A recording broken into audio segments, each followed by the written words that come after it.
I will be reading my 6 sources for my ePortfolio, which is for special education and inclusion. My first source would be Special Education in an Era of Inclusion, The New End of Special Education or a New Beginning by Lainey Florian. Page 1. In recent years, the idea of special education as a parallel or separate system of education to that which is provided to the majority of children has been challenged by notions of inclusion, where all children are part of one education system. There is a growing recognition that traditional models of special needs education, based on forms of provision that are different from or additional to that which is provided for ages of similar age, are unjust because they lead to segregation and perpetuate discrimination. The myriad problems of special education, as well as documented and included such a wide ranging of issues and identification and classifications. Florian McLellan, 2008. Differential treatment based on social class, Dyson, 1997. Overrepresentation of ethnic minorities, Gilborn and Udall, 2000, and Donovan and Cross, 2002. Institutional bias, Henry and Kinger, 2006, and in structure of schooling, Yodell, 2006. To name a few, over the past 40 years, many critiques of special education have appeared in literature. For example, Anna Scow, 1991, Anna Scow, 1991, Dunn, 1968, Tomlinson, 1988, Skittrick, 1991, Slater, 1986, and Tom and Loxley, 2001. And yet there's a good historical evidence, Windsor, 2007, that without special treatment, example, anti-discrimination legislation, right fencing of resources, provision of specialist support, students with disabilities are denied equal opportunity for full and meaningful inclusion in the activities that typify everyday life, because impairment by definition is something that limits functioning unless it's mediated in some way. Thus, we are faced with what Martha Minot has called the dilemma of indifference, where special invention is both a remedy for and a perpetuation of the stigma of difference. This dilemma is also well documented in the literature. Ardialis, 1998, Dyson, 2001, Florian, 2007, and Norwich, 2008. Since the 1990s, in the countries of the UK, like many other countries, have been working toward improving access to mainstream education for students with disabilities and other identified as having with special education needs, but progress has been slow and uneven. As a recent Lamb inquiry for special education needs and parental confidence has noted, while many children are well supported and making good progress, too many others have a far less positive experience, and securing appropriate educational support can be a battle for some families. Throughout the period of New Labor, 1997 through 2010, the government promoted a policy of educational inclusion but retained special needs policies that continue to rely on traditional approaches. Example, identification and assessment of individual need and individualized education plans, IEPs. The specialist facilities for those who chosen from. As a result, the guidance was simultaneously based on traditional individualized approaches such as the SIN toolkit and the inclusive whole school approaches such as leading on inclusion. So there have been calls for inclusive education. The belief that students with disability need special protections remains firmly in place. So while there have been calls for inclusive education, the belief that students with disabilities need special protection remains firmly in place. The situation is not unique to the contraries of the UK. The United Nations Convention of the Right of Persons with Disabilities specially addresses education in Article 24, UN 2006. This article specifies that states shall ensure an inclusive education system at all levels, that person with disabilities receives the support that's required with general education system to facilitate their effective education, that the essential staff training shall incorporate disability awareness and the use of appropriate argumentative and alternative modes, means, and formats of communication, educational techniques, and materials to support persons with disabilities. Here, the availability of specialized support is seen as an important aspect of inclusive education, but how can a specialist support be provided without perpetuating segregation and discrimination? Is there a future for special education? And the answer of this question: does special education need to be special? Questions about what is special and about special education has been around for a long time. Several reviews have summarized work addressing this question, including Cook and Schimmer's 2003 analysis of the U.S. literature, Lewis and Norwich 2005 UK work on the question of specialist pedagogy, and David and Florian's 2004 literature review on teaching strategies and approaches for students with special education needs. Davis and Florian pointed out that often the same teaching strategies that are recommended regardless of the category of need or type of disability. Cook and Schimmer found little that was inherent in the content of particular effective practices that make special education special. Lewis and Norwich came to a similar conclusion, suggested that teaching strategies be arranged along a continuum from high to low intensity. All three reviews concluded that in teaching children with special disabilities and other educational needs, the emphasis on application of a teaching strategy rather than use of different strategy. This is important because it undermines the argument that different teaching strategies are differentially effective with different types of learners, a long-standing justification for the perpetuation of special education provision based on the categories of learners. It is important to point out that this finding, that teaching strategies have not been found to be differentially effective with different types of learners, does not mean that there are not educationally relevant differences between learners, nor does it mean that there is no need for specialist teaching related to particular impairments, for example, the teaching of Braille or sign language. However, in this case of adaptations to the physical environment originally undertaken to improve accessibility to people with physical disabilities, and improving accessibility to physical environment has benefits for everybody. Examples: cold cuts improve accessibilities for those who push prams as well as use wheelchairs. Similarly, teaching strategies and interventions that were developed to address specific disabilities or special education needs have often proved to be a benefit to others. The use of sign language, for example, can improve the language skills of hearing children. Reminds us that procedures developed originally in special education have been taken up and adapted to the benefit of large numbers of people who do not fall within the ambit of special education. Of course, here is a distinction between specialist teaching as an aspect of special education and the forms of provision in which teaching occurs. Often separate forms of provision are justified on the grounds that specialist teaching takes place in them. However, as noted above, studies of specialist teaching suggest that the student distinction in teaching children with disabilities and other special education needs is what Vaughn and Lennon and Thompson have called the delivery of instruction again. The emphasis is how teaching strategies are modified and adapted rather than the use of different strategies to those that are effective with others. Over time, it has become increasingly clear that the selection of a teaching strategy has more to do with what is being taught than who is learning, or is what is being implemented, thus rather than thinking about the differences between learners. It is more helpful to think in terms of learning outcomes. Indeed, many teachers and specialists do just that in practice. The key point is that strategies used by teachers and students with special education needs are not different to the strategies used by classroom teachers and vice versa. Although the application may be different, therefore the argument that classroom teachers do not have the necessary skills to teach students have been identified as having special education needs. A frequently cited reason for excluding students with special education needs from mainstream classrooms can and should be challenged. Having said that, I do not wish to imply a one-size-fits-all argument in favor of teaching groups of learners with regard to individuals and argue that good teaching is good teaching, or suggest that classroom teachers can teach all learners without support.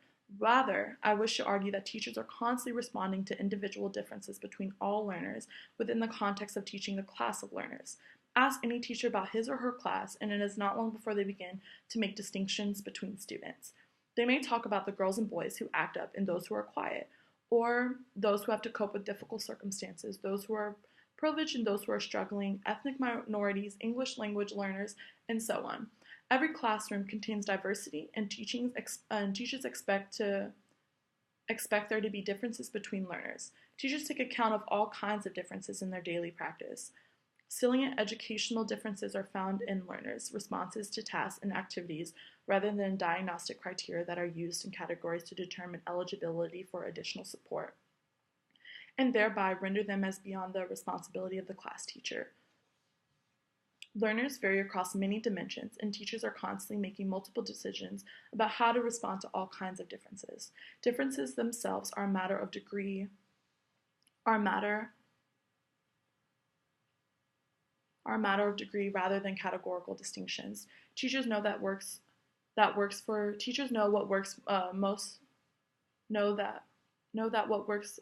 most does not work for some, depending on the circumstances. This is the point where difficulty in articulating what is distinctive about special needs rests. At the point of when the difficulties students experience in learning come to define as disability or special education needs, the historical traditional systematic response of separating begins.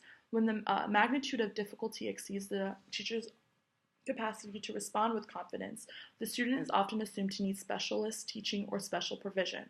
The act of attaining support requires that the student is identified as having a difficulty, and the distinction of being marked as different from other learners is complete.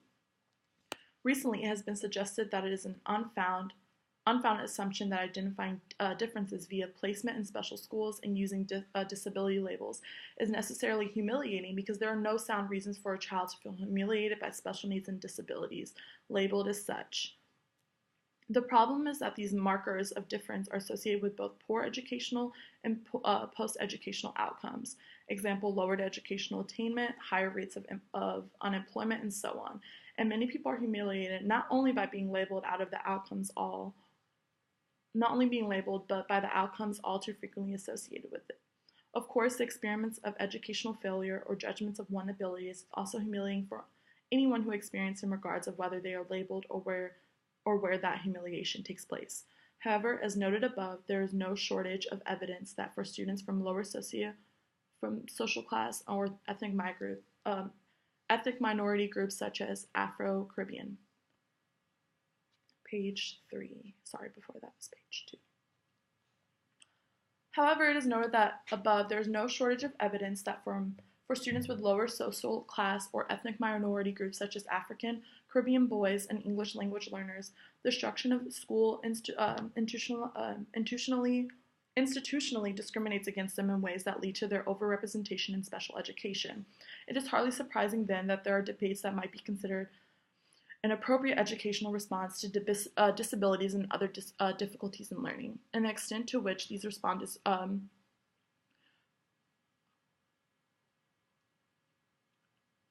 reproduce or ameliorate the problems they are intended to address. Such debates have consumed such a professional energy in recent years. Scholars are now split between Gallagher, 2004, has called empiricist and constructive views of disability and special education needs, and what Sigmund has called universalist and moderate views of inclusion. This debate has led to polarization and confusion about the role of special needs teacher and whether or not the future of special education. Teachers are caught in the dilemma of difference. Can we envisage the end of special needs? Question mark. Sorry.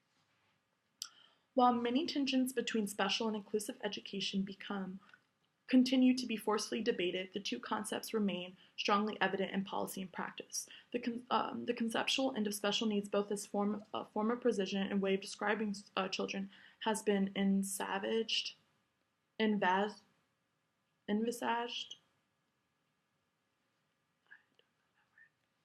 by critical special educators, Gabel, 2005. Inclusionists and disability advocates, Slee and Campbell and Oliver. But it has not occurred. This is because that change that is required to bring about the end to special education needs depends, as many commenters have pointed out, on radical reconstructing of the foundation of schooling. That has proved very difficult to instigate. Special needs education is both a result of and part of the organizational structure of school systems that are built upon the idea of normal, as constructed by the bell curve, that has become naturalized in education. Recent Nosbun pointed out that with respect to disabled people, the idea of normal is linked to two very different ideas: statistical frequency, usual and unusual, and normative conceptive of the good, proper and improper, or appropriate and inappropriate. Nussbaum questioned why these ideas are linked when there are so many examples of things that are typical that may not be good, and things that are not very usual that are good. Her answer was that normal is a construction that permits people to protect themselves from the imperfections of which they feel deepest shame. In Reimagining Special Education by Florian, I suggest that if this were the case, there is no matter what educational rights special education protected or what is achieved for individuals, it can never be good. It can never really be good, because as long as it remains focused on what is different, normal could be defined as an appropriate standard. Moreover, as long as normal is defended as an appropriate standard, calls for the end of special education cannot succeed. For examples, every definition of special education and special needs education that I'm aware of, including Scotland's definition of additional support, is based on a version of the idea that is ordinarily provided by schooling will meet the needs of most learners. While few of the tail ends of normal distribution may require something additional or different from which is ordinarily available, in which the special education is currently constructed reinforces the bell curve, thinking that gave rise to it. As Yodel notes, it is arguable that while special educational needs are often located on the fringes of education, it is in the location at the boundary of Special Education Needs Act to define and ensure the continuity of education's normative center. For many, this has been enough to envisage or at least dream of the end of special education. However, perhaps it is a mistake to focus on the problems of special education and call for its dismiss. It is, after all, an artifact of the normative center. Richard Ford used the term difference discourse to describe a set of interconnected beliefs, conversations, and practices that are mutually reinforcing and socially pervasive. He showed how these discourses, while useful, they're also problematic in way they too are a form of collusion insofar they are unwittingly affirmed that they set out to critique. Here, the critiques of special education by critical special educators, inclusionists, I count myself among this group, the disability advocates also face a dilemma of difference. For the critique of special education also serves to affirm the normative center. Calls for the end of special education shifts our gaze away from the failure of the mainstream to provide for everyone. However, those who work in special education, however they define themselves, cannot ignore the problems of special education. While they might not be able to change the structure of schooling, they can work to reduce the negative effects of the structural problems associated with special education. Previously, I suggested that these things, clearer thinking about fulfillment and the right of education, the challenge of deterministic beliefs about ability, and a shift in focus from differences among learners to learning for all, set an agenda for special needs education that can change the nature of special education, and it might become in the future. Achieving these things requires that so-called special needs teachers differentiate between forms of provision and the teaching and learning that occurs within them when thinking about how to do their work. As the places where formal learning occurs, forms of provision, and the context whereof teaching and learning takes place. Just because special needs provision was historically organized around types of impairment or level of severity does not require that it be so in the future, particularly in the light of what is known about teaching strategies. It is what and how special needs teachers do their work, not where they do it, that counts. Secondly, both special and mainstream teachers need to understand that is only when the magnitude of difficulty experienced by the learner exceeds the teacher's capacity to know how to respond to that learner, it's considered to have a special and additional needs. Therefore, when learners encounter difficulty, teachers need to work out what they can do to support the learner. Where the specialists are used, it is support of the teacher's effort to ensure that the learner is meaningfully engaged in the classroom activity. The hallmark of such practices is the active avoidance of marking some students as different. This is discussed more fully below.